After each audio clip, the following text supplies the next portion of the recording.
Good evening. Welcome back to the Queen Anne's County Board of Education work sessions for April the 21st, 2021. Will you stand for the pledge? Allegiance to the flag of the United States of America and to the republic for which it stands, one nation, under God, indivisible, with liberty and justice for all.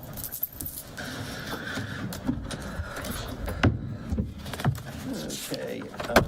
Has everybody had a chance? Okay, approval of the agenda. Have a motion? Motion to accept the agenda as presented. Second. All those in favor by saying aye. Aye. Motion approves 5-0. You've had a chance to look at the minutes for open sessions for April the 7th, 2021. Has everybody had a chance to look at that? Do I have a motion? I make a motion to accept the open and closed and executive closed meeting minutes from April 7th of 2021. Second. I have a motion and a second. Any discussion? All those in favor say aye. Aye. Motion carries 5-0. Okay, Dr. Kane, presentation on budget discussion with Kerwin. We do. We have a budget presentation where we'll break them up into two. We're going to talk about Kerwin, or Blueprint for Maryland's Future, that funding, and we're also going to talk about the American Rescue Plan education funding, also known as ESSER 3. So, Mrs. Tower, CFO, thank you. Good evening, President Smith, Dr. Kane, board members. Tonight, we are just going to touch base. There's a lot of funding wordage out there, and kind of clarify for what the different funding is that's available. Under Kerwin, now it's being called Blueprint for Maryland's Future. And here is the history. It's under House Bill 1376. And I'm not going to read it, but as you know, the governor vetoed, and the General Assembly overrid that veto in February 2021, enacting the law as Chapter 36 of 2021. MSD is still interpreting the legislation as far as the fiscal impact for us. We will know more within the next week or two. Basically, the key provisions under this is a foundation formula. Under foundation formula, this actually comes from the state, and it is measured by the prior year full-time equivalent, FTE, or the 3-year moving average. So that's our state aid number. For maintenance of effort, local share, it's a per pupil amount of the greater percent of the prior year's FTE or a 3-year moving average. Now, with this legislation, it's still being looked at as far as which 3-year moving average, and we should get guidance by the end of next week on that. So like when last year with COVID, we had a declining enrollment. So it won't hit us as hard because it could be a 3-year average rather than just 1 year. Exactly. For that 20 number, that 920 number was lower than expected. So we won't see a significant increase in just using that one number. Other key provisions in this is the career ladder. It's a 4-year career ladder that must be implemented by each county board by the year July 1st, 2023. And you know the levels are state certified teacher, teacher pursuing a master's degree.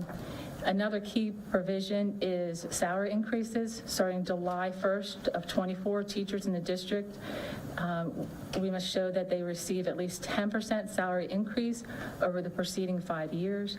And by fiscal year 27, all teachers must receive a salary of at least $60,000. When you say the at least 10% salary increase, is that COLA? You actually take a look at where they were on the scale at that time 5 years before to that time 5 years now. So it would include steps then? Correct. So that's a major increase too. Okay. Another key provision is a pre-K. It is now funded again and extends through 2022. It's our 4-year-old program. There's also something new called a local management system that the state is going to implement. By July 23, each board must hire at least one dedicated employee to coordinate the use of universal system-wide LMS within the school district. And they plan to fund that position to start. I don't know going forward after that, but Who's going to fund it? The state, MSDE, at $80,000. So it could be a flat every county's going to get a person, and the job criteria would be $80,000. Correct. So I just wanted to touch base just briefly on, because people have talked about, well, what's the amount for Kerwin money? What's the amount for Blueprint money? And because of the veto, it's now come into this Blueprint formula too. So in state aid, you have your state aid calculation, and then underneath you have your Maryland Blueprint, which was former Kerwin. And this is a 5-year, I mean, it's a, Correct, phase in, you're right.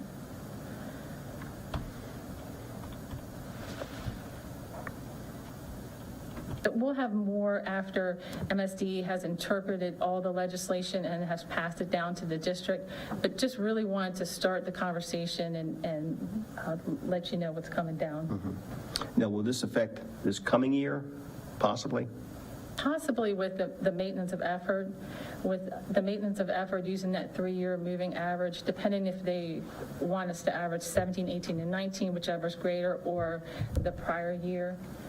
So we'll see that in the MOU and the maintenance of effort certification form that we have to fill out each year. I mean, that could affect our upcoming year. Correct. It could. I mean, we don't know if it Yes. will, but it could. Correct. The full-day pre-kindergarten package, are they looking at actual physical buildings and altering them? Because that's an increase in classrooms as well as teachers. I'm not hearing as far as So, building. right, it is literally the classes. So not new buildings or anything like that. And space is an issue. Yeah, space is definitely an issue. And, you know, if it were a situation where a district needed to get portables, it wouldn't be the youngest babies, the learners in the portables, it would be the older ones. So the younger ones would be in some classroom inside, and some of the older ones would probably transition out to portables, if that's what had to happen. But, you know, there is a cost associated with portables. And one thing that I would like to add to, the foundation numbers that was released in January was just draft numbers. So we're anticipating maybe a slight change in that. We'll know more probably by middle of May on the foundation formula calculations, because they'll be finalized by then. And that will, I hate to keep asking the same question, that will affect this current budget we're working on right now. Correct, the upcoming school year for '22.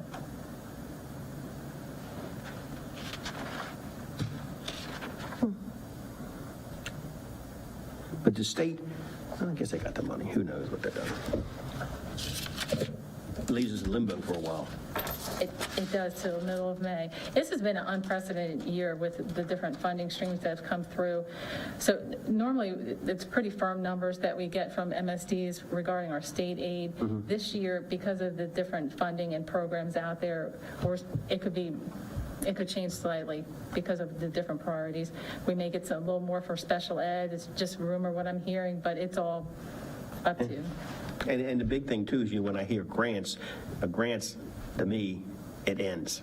If it's a funding thing like maintenance of effort, then it should be a reoccurring, and then you can use that for reoccurring expenses. But if you have a grant, it's great for that program, but once that grant runs out, you then either have to absorb it into your system or, Exactly. get rid of it. The next one that's gaining popularity that's out there is American Rescue Plan, and that is going to be called ESSER 3.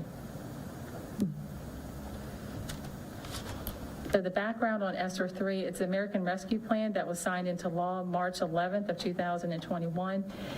It provides over just about $2 trillion in federal funding for programs and tax policies for Maryland. They're slated to receive over $3.9 billion, of which over $1 billion is for educational aid. Funds are provided to state agencies and school districts to help safely reopen and sustain safe operation and address the impact of the coronavirus. MSD is allocating funds to the LES based upon their representative shares of Title I, Part A. So ESSER 3 is going to be tied to our Title I funding. The next one is a chart that shows the ESSER 3 by different county. And ESSER 3, Queen Anne's County is slated to receive $6.7 million. And that's the second lowest. I mean, Kent's the only one lower, with a third of the students. So I guess this is a wealth student-based thing again. Because it's Title I funding, yes. You look at another neighboring county like Caroline, it's almost double in size, and they have less students. Now then, do we have to write a plan of what we're going to do this money? I mean, once they tell us how much we're going to receive, then staff's got to write a plan and show where it's going to go. Right. There's another slide that we're going to address that or talk about that further. Okay, I'm sorry. Presentation. Under the requirements, the funds are to state agencies and schools to help them reopen. Like I said, we must reserve at least 20% of the funding to address learning loss. The remaining will mirror the CARES Act funds with the goal of social distancing, PP&E, hiring support staff to care for student health, expanding summer programs, providing emotional support, social and emotional support, supplying technology, internet, broadband access to underserved students. The timeline for ESSER 3 is through the award letter through September 30th of 23. There's a possible extension to 24 with a tighter ruling. Available funds, once Maryland receives them, they have 60 days to push them to the school districts.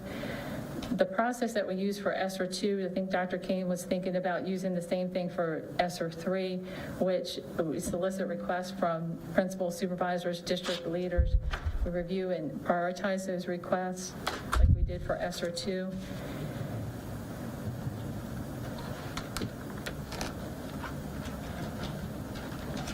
We have just gotten our allocation amount. We have not gotten the actual application for ESSER 3. They'll have all those details on what exactly those uses are.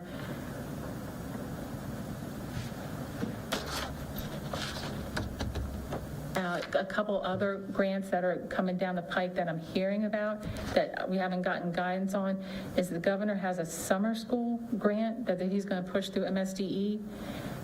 So stay tuned on that. We'll let you know on that allocation too as well. And we had the reopening grant. Initially, it was awarded to us last fall for $200,000, and they actually took enrollment from the first week in March and gave us credit for students in the school, so bumped it up to a little over $400,000.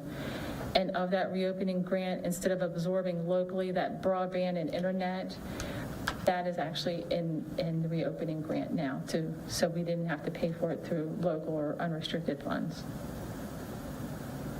So when will the board see the ESSER 3, what we plan on doing with this? I mean, because it's about a 3-year, I mean, it's going to be over 2 or 3 years.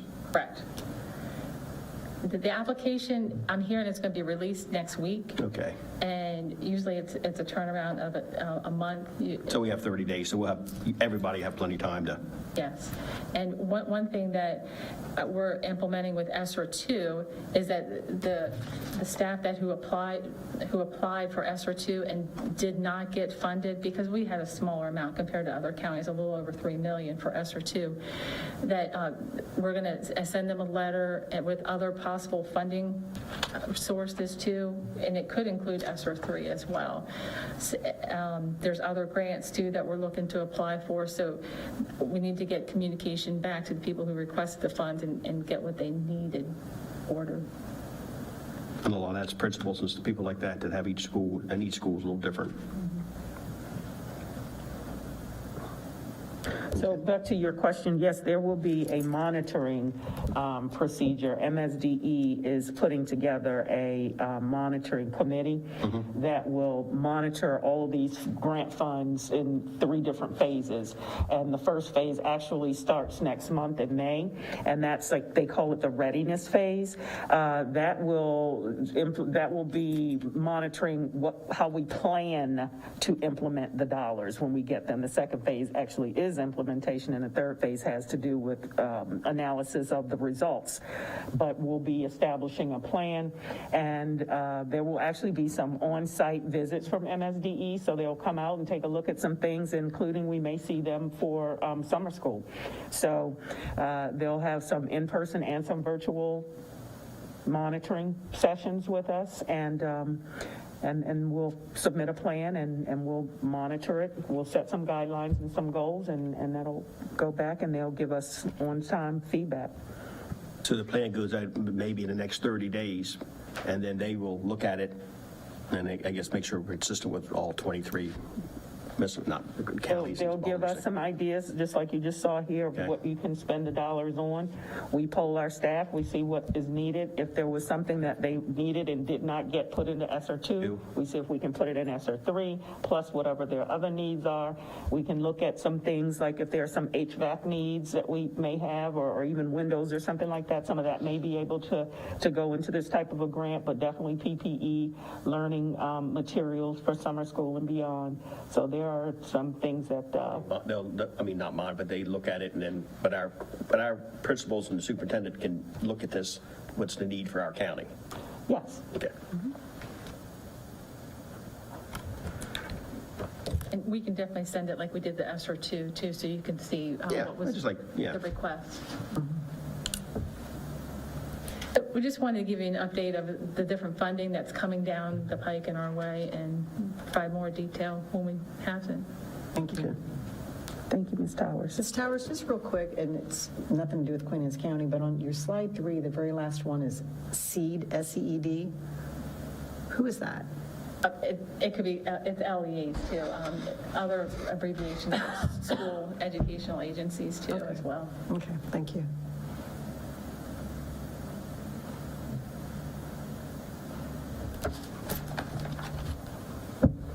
The next one, Dr. King?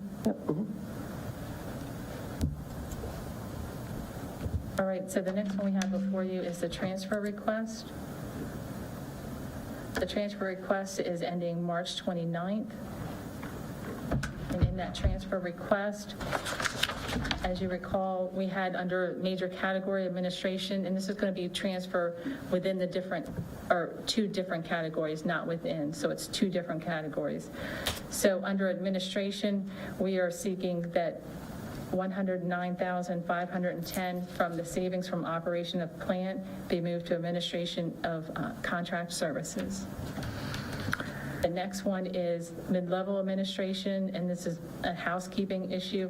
There was a position for a supervisor in instructional salaries that they should be in mid-level administration salaries of $70,000. So the second request is to reclassify that mid-level administration supervisor salary to the proper category. So all you're requesting from us is a motion to move forward, to send this over. Yes, please. I make a motion to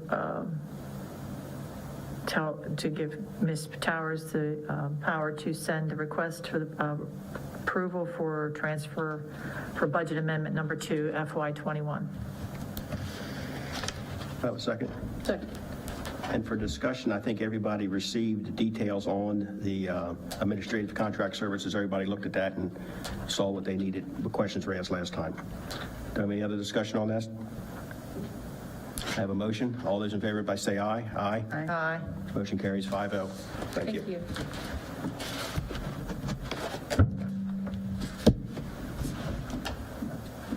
Okay, moving down. Now, we have been involved with our superintendent search. Ms. Harper, would you like to give us an update on that? I would, thank you, Mr. Smith. The board members received, MABE received 8 applicants for the superintendent, 7 of which were reviewed. 1 had already found another job. 5 of those were interviewed in the first round. We're down to 3 now, which we have interviewed again, and these 3 are moving forward to be considered for the superintendent position. Dr. Susan Brown is the Executive Director for Curriculum Instruction and Assessment for Hartford County Schools in Belle Isle, Maryland. She has served as a top-ranking instructional leader for the school system since 2013. Dr. Brown holds an associate degree in general studies from Hartford Community College, a bachelor's degree in elementary education from Towson University, a master's degree in administration and supervision from Loyola University, and a doctoral degree in education leadership and innovation from Wilmington University. She is a veteran educator with 29 years' experience in Hartford County Schools and a variety of classroom leadership positions, including middle school mathematics teacher and department chair, teacher mentor, coordinator of intervention. And she is an adjunct instructor for Notre Dame of Maryland University. Dr. Andre Gailman has been dedicated to serving the needs of students for over 20 years with a history of employing a results-oriented business approach in addition to strong communication and leadership skills. He is a transparent instructional leader who always makes decisions based on the best interests of students. He graduated from Montgomery County, Maryland Public Schools. He went on to obtain his undergraduate degree from the University of Maryland College Park, pursuing his master's degree at Johns Hopkins University and his doctoral degree at Bowie State University. And he currently lives in Florida. Dr. Patricia Salins was appointed interim superintendent of Caroline County Schools in 2016 and was named superintendent in 2017. A native of Talbot County, she earned her bachelor's degree in elementary education and master's degree in administration and supervision from Salisbury University. She began her career in Dorchester County as a social studies teacher and subsequently became an administrator in that county. In 2006, she was hired by Caroline County Schools and became their superintendent. She earned her doctorate in leadership and innovation from Wilmington University in 2007. And the board looks forward to meeting with these esteemed candidates in the near future. Thank you. Thank you. Okay, moving on to future meetings and events. We have our regular meeting for May 5th, school board meeting. 19th will be our work session, and June the 20th will be our school board meeting, final one for this year, or this fiscal year anyway. Mr. Smith, may I make a recommendation that at the next board meeting, we approve the meeting schedule for 2021, 22? Yeah, everybody got that. There was a couple there in July. You know, everybody look at that and get to us, make sure we have enough time. Make sure that's on the Yeah, agenda. we'll put that on the agenda. Okay, thank you. Okay, do I have any other discussion? Dr. Kane, anything? No. Anything, board members? Nope. Okay, do I have a I'd like to motion make a motion to reconvene in closed session before going into executive session. Okay, have a second? Second. All those signally saying aye. Aye. Aye. Has it 5-0? That's the end of our meeting for this evening. Thank you.